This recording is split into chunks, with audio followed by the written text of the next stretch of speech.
Bonjour, donc aujourd'hui une vidéo sur la répartition du résultat. La répartition du résultat en fait est un moment important dans la vie d'une entreprise puisqu'elle définit la part donc qui va revenir aux associés qui ont financé donc les activités et la part qui va être maintenue dans l'entreprise pour être réinvestie. Il va s'agir donc d'arbitrer entre l'affectation dans les réserves ou dans la distribution donc sous forme de dividendes.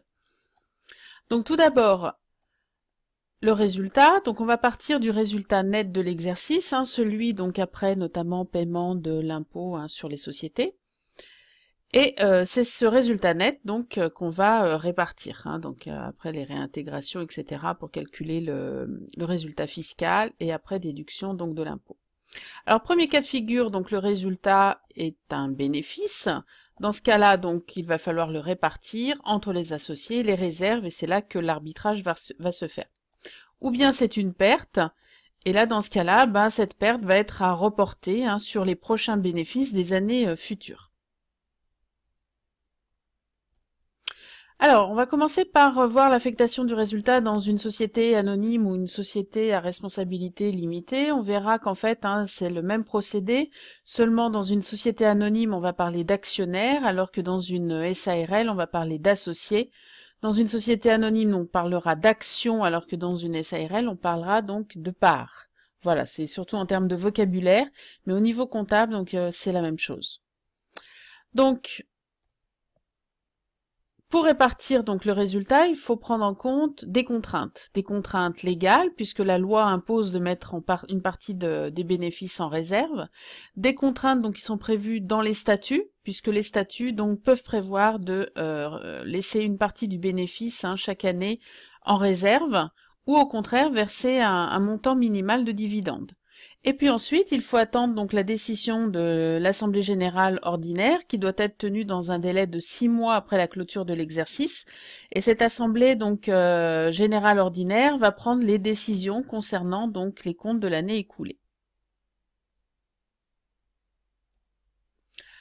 Alors si le résultat est déficitaire, le principe c'est que la perte est reportée à nouveau, c'est-à-dire que l'entreprise est obligée de régulariser la situation dans les années futures et d'absorber donc cette perte. Donc par exemple une entreprise, une société qui va dégager une perte de 8 500 € au titre de l'exercice va l'enregistrer, donc va enregistrer le résultat de l'exercice et mettre donc le montant de la perte dans le compte 119 report à nouveau.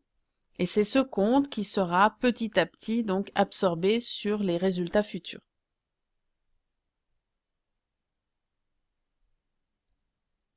Par contre, si le résultat est bénéficiaire, donc c'est là que l'arbitrage va se faire entre réserves et dividendes, les primes d'émission donc ne concernent pas, ne constituent pas des réserves, elles sont apportées par les associés et donc n'ont rien à voir avec les réserves. Alors l'objectif de mettre en réserve, c'est d'augmenter les garanties des créanciers et autofinancer notamment des investissements pour faire face à d'éventuelles pertes futures. Alors des réserves, il en existe de plusieurs types. Il existe déjà la réserve légale, celle qui est une obligation légale. Il existe les réserves qui sont prévues dans les statuts, les réserves réglementées par rapport aux avantages fiscaux, les autres réserves, donc celles qui vont être définies par l'Assemblée générale, et le reliquat, donc ce qui avait été mis l'année dernière, ce qui n'avait pas été distribué l'année dernière, qui a été mis dans le report à nouveau. Donc important, c'est la réserve légale, c'est-à-dire que la société a l'obligation de faire une dotation annuelle de la réserve légale, qui est de 5% du bénéfice net, mais cette obligation s'arrête quand la réserve légale a atteint 10% du capital social. Donc on verra tout à l'heure dans un exemple ce que ça peut donner, mais cette obligation, elle est destinée à donner donc davantage de garanties aux créanciers. La réserve statutaire, donc le diaporama est allé un petit peu vite, il s'agit donc dont la dotation est également obligatoire, mais pas parce qu'elle est prévue par la loi, mais parce qu'elle est prévue par les statuts. Et enfin, donc comme on l'a dit tout à l'heure, les autres réserves, qui sont des réserves facultatives, qui vont être décidées lors de l'Assemblée générale ordinaire. En ce qui concerne les dividendes, donc les dividendes ne peuvent être déterminés qu'après avoir donc rempli les obligations légales et statutaires, c'est-à-dire qu'on part du bénéfice net auquel on rajoute les reports à nouveau donc de l'année précédente ou bien la perte antérieure. On enlève la dotation à la réserve légale donc qui a été déterminée, c'est-à-dire soit les 5% du bénéfice jusqu'à atteindre 10% du capital, et la réserve statutaire, c'est-à-dire qu'on enlève les réserves qui sont obligatoires et on obtient donc ce qu'on appelle le bénéfice distribuable, et c'est celui-ci donc qui va être débattu lors de l'Assemblée générale pour déterminer le dividende. Alors dans les dividendes, il existe deux types de dividendes, ce qu'on appelle le premier dividende ou intérêt statutaire. En général, c'est un pourcentage du capital et il peut être défini dans les statuts. Bien sûr, il n'est distribué que si le bénéfice le permet. Et enfin, au deuxième rang, on va avoir le super dividende qui est en fait une somme supplémentaire qui peut être attribuée aux actionnaires de manière égalitaire. Par exemple, 5 € par action. Donc en général, c'est un montant en euros entiers par titre. Bonjour, donc aujourd'hui une vidéo sur la répartition du résultat. Donc en fait la répartition du résultat c'est un moment important dans la vie d'une structure puisqu'elle définit la part en fait qui va revenir aux associés qui ont financé donc les activités et la part donc qui va être maintenue dans l'entreprise notamment pour être réinvestie. Donc il s'agit en fait de réaliser un arbitrage entre l'affectation dans les réserves et la distribution donc qui va se faire en principe sous forme de dividendes. Donc à partir du résultat net de l'exercice, donc le résultat net après le calcul du résultat fiscal et donc paiement de l'impôt sur les sociétés, il va rester donc le résultat net de l'exercice à répartir. Alors deux cas de figure. Premier cas de figure, le résultat donc net est un bénéfice et dans ce cas-là, l'arbitrage va se faire puisqu'il va falloir le répartir entre les associés et les réserves. Deuxième cas de figure, donc le résultat net de l'exercice est une perte. Et dans ce cas-là, il va falloir la reporter sur les prochains bénéfices puisque cette perte devrait être absorbée par les bénéfices futurs. Alors nous allons voir l'affectation du résultat dans une société anonyme ou une SARL puisque en fait à part du vocabulaire, les modalités sont les mêmes. Dans une société anonyme on parle d'actionnaires et les titres sont des actions, alors que dans une SARL on parle d'associés et les titres sont des parts. Mais pour l'affectation du résultat, donc c'est le même principe. Alors pour déterminer l'affectation du résultat, il faut respecter un certain nombre de contraintes. Déjà des contraintes légales, puisque la loi impose de mettre une partie des bénéfices en réserve pour notamment permettre des garanties donc supplémentaires aux créanciers. Il y a également des contraintes statutaires puisque les statuts peuvent prévoir donc de fixer un montant de réserve obligatoire. Et enfin, il y a les décisions de l'Assemblée générale qui doit être ordinaire, qui doit être tenue dans un délai de 6 mois après la clôture de l'exercice. Et cette Assemblée ordinaire va notamment prendre les décisions qui concernent les comptes de l'année écoulée. Alors, lorsque le résultat est déficitaire, le principe est que la perte va être reportée à nouveau pour être absorbée par les futurs résultats. Donc dans ce cas-là, il va falloir, donc là nous avons l'exemple d'une entreprise qui réalise une perte de 8 500 € au titre de l'exercice N. Donc il va falloir enregistrer dans un compte de report à nouveau mais de solde débiteur le montant donc du résultat et pour solder donc le résultat de l'exercice. Donc nous avons affecté la perte dans un compte de report à nouveau.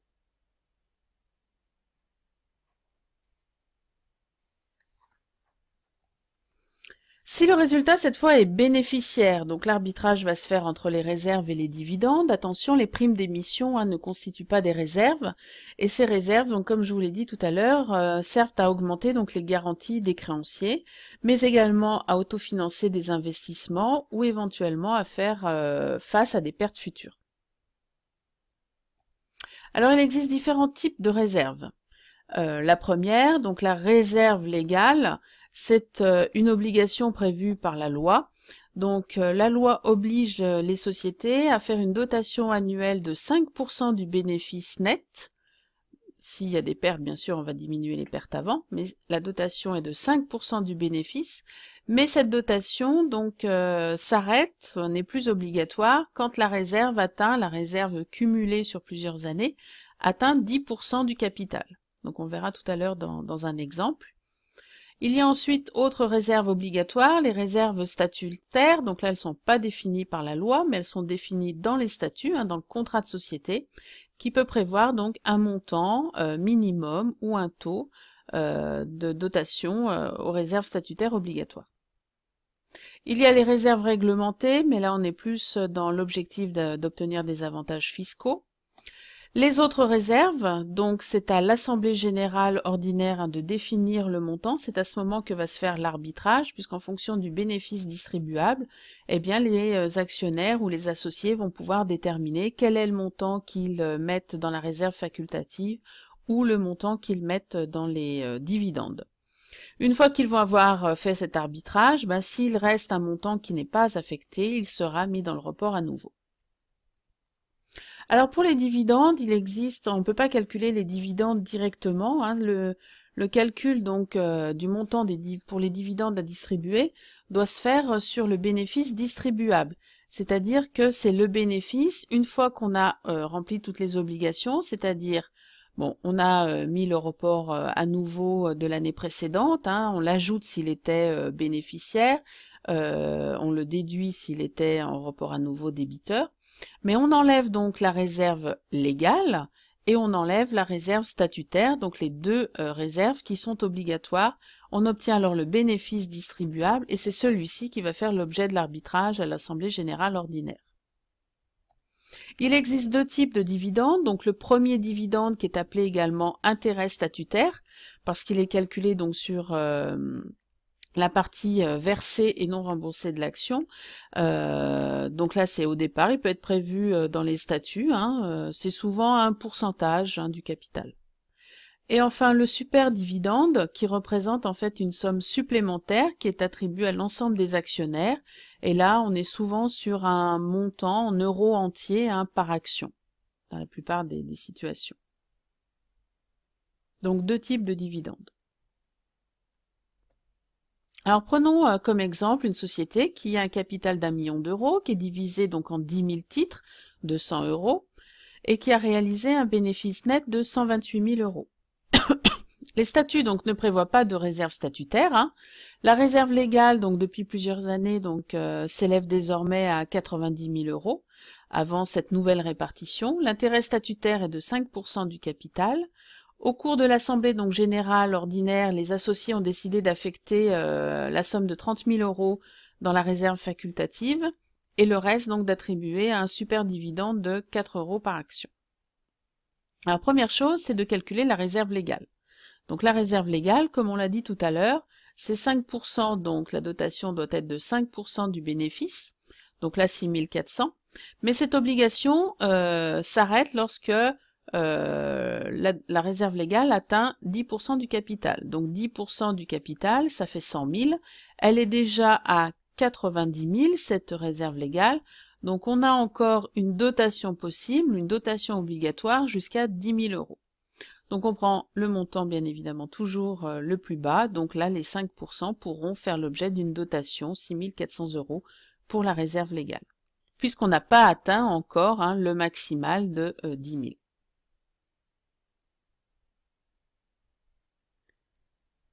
Ce qui nous donne un tableau d'affectation donc du résultat. Nous avons le résultat de l'exercice. Nous avions un report à nouveau donc créditeur l'année précédente, donc qui va s'ajouter. Ce montant va donc être utilisé pour l'affectation des réserves, donc les 6 400 qu'on a vu tout à l'heure. Les autres réserves, donc les réserves facultatives indiscutées au cours de l'Assemblée générale. Les intérêts donc statutaires qui étaient 5% du capital, donc 50 000, et 4 euros par action sur les 10 000 actions, donc ça faisait 40 000. Il reste donc un reliquat qui sera enregistré dans le report à nouveau pour l'année prochaine. Ce tableau d'affectation du résultat facilite l'enregistrement comptable puisque ce résultat donc va être affecté dans les comptes de réserve et les comptes de dividendes donc prévus au plan comptable. Donc si on reprend notre entreprise, nous avons bien son résultat de l'exercice qui est soldé et le report à nouveau donc de l'année précédente qui est soldé. Et nous avons donc l'affectation à la réserve légale, les autres réserves, les réserves facultatives, tous les dividendes, donc intérêts statutaires et superdividendes, et le report à nouveau pour l'année prochaine.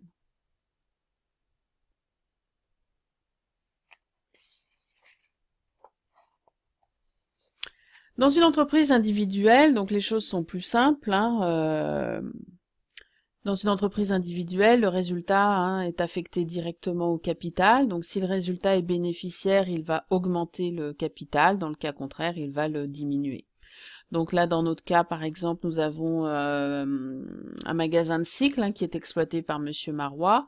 Il a réalisé donc un bénéfice net de 16 457 €. Il va affecter ce bénéfice dans son capital.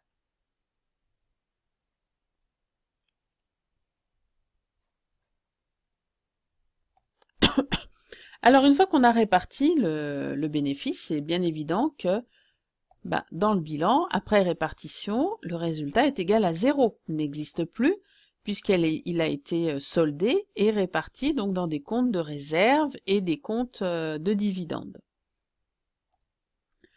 Le paiement donc des dividendes doit intervenir au plus tard dans les 9 mois qui suivent la clôture de l'exercice et il ne se fait en principe qu'une seule fois en numéraire. L'entreprise doit également compléter un tableau d'affectation du résultat pour expliquer comment donc s'est fait la répartition du bénéfice entre les différents associés ou actionnaires. Voilà, vous n'avez plus qu'à vous entraîner. Bon courage et à bientôt. Au revoir.